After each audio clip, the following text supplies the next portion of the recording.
تو حضور صلی اللہ علیہ وسلم نے پوچھا بوسیری کیا بات ہے؟ عرض کرتے یا رسول اللہ صلی اللہ علیہ وسلم اس طرح فالج کے مرض میں مبتلا ہوں، میں نے بڑے بڑے حکیموں سے علاج کروایا، شفا نہیں نصیب ہوئی۔ تو حضور صلی اللہ علیہ وسلم نے ارشاد فرمایا اچھا مجھے وہ نعتیہ اشعار تو سنا دو۔ عرض کرتے یا رسول اللہ صلی اللہ علیہ وسلم میں نے تو بہت سی نعتیں آپ کی خدمت میں پیش کی ہیں، آپ کون سی نعت سننا چاہتے ہیں؟ تو حضور صلی اللہ علیہ وسلم نے ارشاد فرمایا جس کا پہلا شعر امن تذکر جیران بزی سلمی مزجت دمعن جرام مقلت بدمی ہے، وہ سناؤ۔ آپ اندازہ لگائیں کہ امام بوسیری حضور صلی اللہ علیہ وسلم سے مدینہ منورہ سے ہزاروں میل کے فاصلے پر ہیں، اور حضور صلی اللہ علیہ وسلم کو وصال فرمائے ہوئے 600 سال کا عرصہ گزر چکا ہے، اور حضور صلی اللہ علیہ وسلم کی بارگاہ میں جب انہوں نے یہ نعت شریف پیش کی تو سرکار نے ہزاروں میل کے فاصلے سے اپنے غلام کی اس نعت پاک کو سنا۔ تو فرمایا سناؤ۔ امام بوسیری نے جب یہ نعت شریف سنائی تو حضور صلی اللہ علیہ وسلم نے اس طرح جھوم جھوم کر آپ کی نعت شریف کو سنا۔ سننے کے بعد حضور صلی اللہ علیہ وسلم نے اپنا مبارک ہاتھ امام بوسیری کے بائیں جسم کے بائیں حصے پہ ہاتھ پھیرا، فالج ختم ہو گیا، اور اس انعام کے طور پر حضور صلی اللہ علیہ وسلم نے اپنی چادر مبارک عطا فرمائی۔ عربی میں چادر کو برد کہتے ہیں، کیا کہتے ہیں؟ برد۔ تو اسی لیے اس نعت شریف کو قصیدہ بردہ کہا جاتا ہے، قصیدہ۔ اس کے تقریباً 163 شعر ہیں، تو چند شعر تبرک کے طور پہ پیش کر کے اجازت چاہوں گا۔ امام بوسیری رحمۃ اللہ علیہ حضور صلی اللہ علیہ وسلم کے عشق و محبت کو بیان کرتے ہوئے عرض کرتے ہیں فَمَا لِعَيْنَيْكَ إِن قُلْتَ كُفُوفَاهَا مَاتَ وَمَا لِقَلْبِكَ إِن قُلْتَ اسْتَفِقْ يَهِمِ مَوْلَايَ صَلِّ وَسَلِّمْ دَائِمًا أَبَدًا۔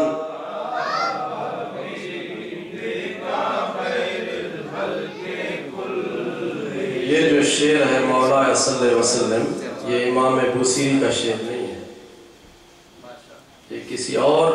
شاعر کا شعر ہے، اور امام بوسیری ہمیشہ جب بھی حضور صلی اللہ علیہ وسلم کی بارگاہ میں یہ کلام پیش کرتے تھے تو ہر شعر سے پہلے مولا صلی اللہ علیہ وسلم پڑھتے۔ یہ درود شریف ہے۔ محمد سید الکونین والثقلین والفریقین من عرب ومن عجم مولاي صل وسلم دائما ابدا على حبيبك خير الخلق كلهم هو الحبيب الذي ترجى شفاعته لكل حول من الأهوال مقتحم مولاي صل وسلم دائما أبدا على حبيبك خير الخلق كلهم فاق النبيين في خلق وفي خلق ولم يدانوه في علم ولا كرم مولاي صل وسلم دائما ابدا على حبيبك خير الخلق كلهم من رسول الله ملتمس غرفا من البحر أو رشفا من الديام مولاي صل وسلم دائما أبدا على حبيبك خير الخلق كلهم۔ ایک دیہاتی شخص حضور صلی اللہ علیہ وسلم کی خدمت میں حاضر ہوا، اس نے عرض کیا اگر آپ اللہ کے سچے رسول ہیں تو اس درخت کو آپ بلا لیں اپنے پاس، میں اسلام قبول کر لوں گا۔ تو آپ نے ارشاد فرمایا کہ مجھے بلانے کی ضرورت نہیں ہے، میری طرف سے اس درخت کو جا کر پیغام دو کہ تجھے اللہ کا رسول بلاتا ہے۔ چنانچہ وہ شخص گیا اور اس نے پیغام دیا، تو حدیث پاک میں یہ ہے کہ وہ درخت آگے کی طرف جھکا تو پچھلی طرف کی جو جڑیں تھیں وہ اکھڑ گئی، پھر وہ پیچھے کی طرف جھکا تو آگے والی جڑیں اکھڑ گئی، پھر دائیں طرف جھکا تو بائیں طرف والی، پھر بائیں طرف جھکا تو دائیں طرف والی جڑیں اکھڑ گئیں۔ زمین کو چیرتا ہوا حضور صلی اللہ علیہ وسلم کی خدمت میں حاضر ہوا، اور پہنچتے ہی جس طرح کوئی آدمی سجدہ کرتا ہے اسی طرح آپ کے سامنے جھک گیا۔ پھر اس نے عرض کیا کہ اگر آپ اللہ کے سچے رسول ہیں تو اس کو حکم دیں کہ وہ اپنی جگہ پہ واپس چلا جائے۔ چنانچہ اس سرکار نے فرمایا تم میری طرف سے کہہ دو۔ تو اس نے کہا کہ اللہ کے رسول تجھے حکم دیتے ہیں کہ تو واپس اپنی جگہ پہ چلا جائے۔ جب وہ واپس اپنی جگہ پہ پہنچا تو پھر اس نے کلمہ پڑھا۔ تو حضور صلی اللہ علیہ وسلم کے اس معجزے کو امام بوصیری نے قصیدہ بردہ شریف میں بیان کیا۔ وہ کہتے ہیں جاءت لدعوت الاشجار ساجدۃ تمشی الیہ علی ساق بلا قدم مولایا صلی وسلم دائما ابدا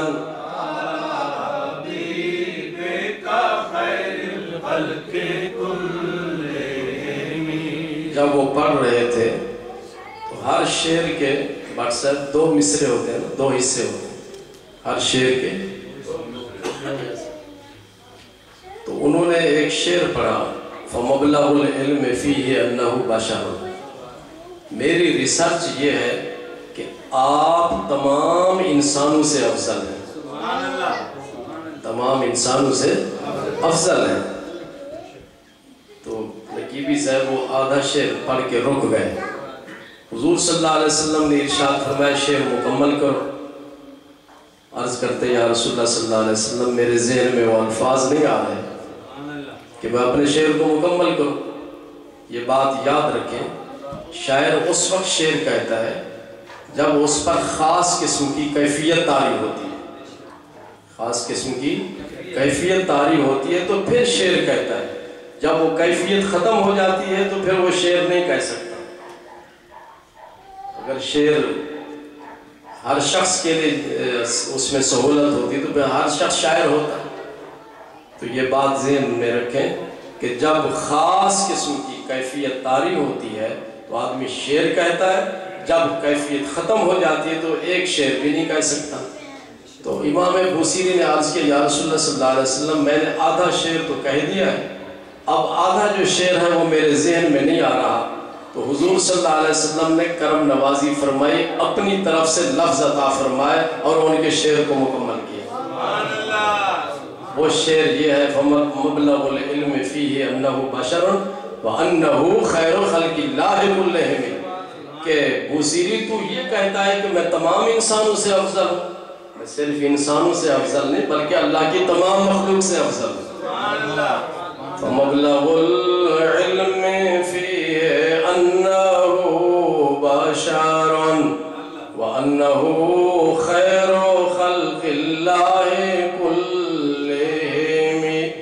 مَوْلَايَ صَلِّ وَسَلِّمْ دَائِمًا أَبَدًا عَلَى حَبِيبِكَ خَيْرِ الْخَلْقِ حدیث دو قسم کی ہوتی ہے۔ ایک حدیث وہ ہوتی ہے کہ حضور صلی اللہ علیہ وسلم اپنے مبارک الفاظ سے کچھ ارشاد فرمایا، جیسا کہ حضور صلی اللہ علیہ وسلم نے ارشاد فرمایا المسلم من سلم المسلمون من لسانہ و یدہ، کامل مسلمان وہ ہے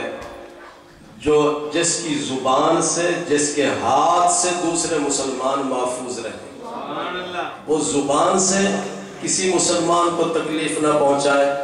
اور اپنے ہاتھ سے کسی مسلمان کو تکلیف نہ پہنچائے، وہ کامل مسلمان ہے۔ یہ حدیث ہے۔ جو آپ اپنے مبارک زبان سے ارشاد فرمائیں، اور ایک حدیث وہ ہوتی ہے کہ حضور صلی اللہ علیہ وسلم کے سامنے کسی صحابی نے کوئی کام کیا یا بات کہی اور حضور صلی اللہ علیہ وسلم نے اس پہ انکار نہیں فرمایا تو وہ بھی حدیث کہلاتی ہے، اس کا نام ہے حدیث تقریری۔ تو یہ قصیدہ بردہ شریف پہلے شعر سے لے کر آخری شعر تک جو کچھ بھی امام بوصیری نے کہا، حضور صلی اللہ علیہ وسلم نے کسی شعر کا انکار نہیں فرمایا۔ آپ نے سننے کے بعد انعام کے طور پر ان کو چادر عطا فرمائی۔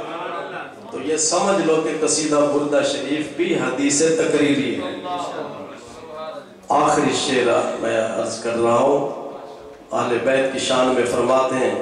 وَالْآلِ وَالصَّحْبِ ثُمَّ التَّابِعِينَ لَهُمْ أَهْلِ التُّقَىٰ وَالنُّقَىٰ وَالْحِلْمِ وَالْكَرَمِ مولاي صل وسلم دائما أبدا على حبيبك خير الخلق كلهم ثم الرضا عن أبي بكر وعن عمر وعن علي وعن عثمان ذي الكرم مولاي صل وسلم دائما أبدا على حبيبك خير الخلق كلهم يا رب بالمصطفى بلغ مقاصدنا فاغفر لنا ما مضى يا واسع الكرم مولاي صل وسلم دائما أبدا على حبيبك خير الخلق كلهم الصلاة والسلام عليك يا سيدي يا رسول الله وعلى آلك وأصحابك يا سيدي يا حبيب الله اللهم صل على سيدنا مولانا محمد وعلى آل سيدنا مولانا محمد وبارك وسلم ربنا آتنا في الدنيا حسنة وفي الآخرة حسنة وقنا عذاب النار وادخلنا الجنة مع الأبرار يا عزيز يا غفار يا رب العالمين یا اللہ اپنے پیارے حبیب صلی اللہ علیہ وسلم کے طفیل ملک صاحبان کی اس محفل میلاد کو اپنی بارگاہ اقدس میں شرف قبول عطا فرما۔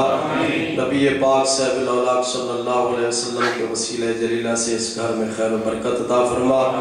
گھر والوں کو نظر بد سے محفوظ فرما، جادو اور جنات کے اثرات سے محفوظ فرما، تمام آسمانی زمینی آفات بلیات سے محفوظ فرما، بچوں اور بچیوں کی تعلیم میں برکت عطا فرما، حضور صلی اللہ علیہ وسلم کے طفیل ان کے رزق میں، کاروبار میں، وسائل آمدن میں برکت عطا فرما، دن دگنی رات چگنی ترقی عطا فرما، تمام حاضرین محفل کو اپنے اپنے نیک مقاصد میں کامیابی کامرانی عطا فرما، کاوش کو دن دگنی رات چگنی ترقی عطا فرما، حضور صلی اللہ علیہ وسلم کے وسیلہ جلیلہ سے اس کے تمام پروگراموں میں برکت عطا فرما، کامیابی عطا فرما، کامرانی عطا فرما۔ الہی اپنے خصوصی فضل و کرم سے ہم سب کو اپنے اپنے نیک مقاصد میں کامیابی کامرانی عطا فرما، زیارت حرمین شریفین نصیب فرما، حج اور عمرہ کی توفیق عطا فرما، بخل سے نجات عطا فرما، سخاوت کی توفیق عطا فرما، غرور و تکبر سے نجات عطا فرما، تواضع و انکساری کی توفیق عطا فرما، جھوٹ فریب سے نجات عطا فرما، سچ بولنے کی توفیق عطا فرما، ریاکاری دکھلاوے سے نجات عطا فرما، اخلاص کی توفیق عطا فرما۔ یا اللہ اپنے پیارے حبیب صلی اللہ علیہ وسلم کی محبت سے ہم سب کے سینوں کو منور فرما، صحابہ کرام، اہل بیت کرام، اولیاء کرام کی محبت عطا فرما، ان کے نقش قدم پہ چلنے کی توفیق عطا فرما۔ یا اللہ اپنے خصوصی فضل و کرم سے ہر آن ہر لمحہ اپنی رحمتیں برکتیں عطا فرما، تمام بیماروں کو شفا عطا فرما، بے اولادوں کو اولاد صالح عطا فرما، جن کے ہاں نرینہ اولاد نہیں انہیں نرینہ اولاد عطا فرما، بے روزگاروں کو روزگار عطا فرما، جائز کاروبار میں برکت عطا فرما۔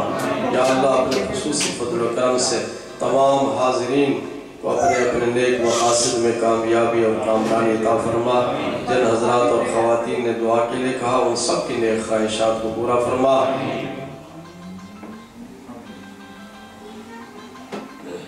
قیصر بخش صاحب کے لیے جمعہ کے وقت بھی ہم نے دعا کی تھی، اب پھر دوبارہ دعا کرتے ہیں رب کائنات اپنے پیارے حبیب صلی اللہ علیہ وسلم کے خزانہ رحمت سے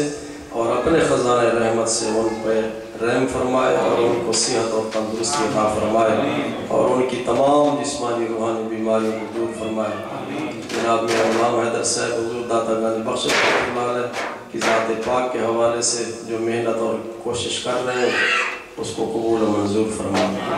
رحمت عالم نور مجسم صلی اللہ علیہ وسلم کے جمال جہارہ کی زیارت سے مشرف فرمائے۔ الہی اول خیر آخر خیر ظاہر خیر باطن خیر، خدایا بحق بنی فاطمہ کہ بر قول ایمان کنی خاتمہ، اگر دعوت امرت کنی ور قبول منو دست و دامان آل رسول،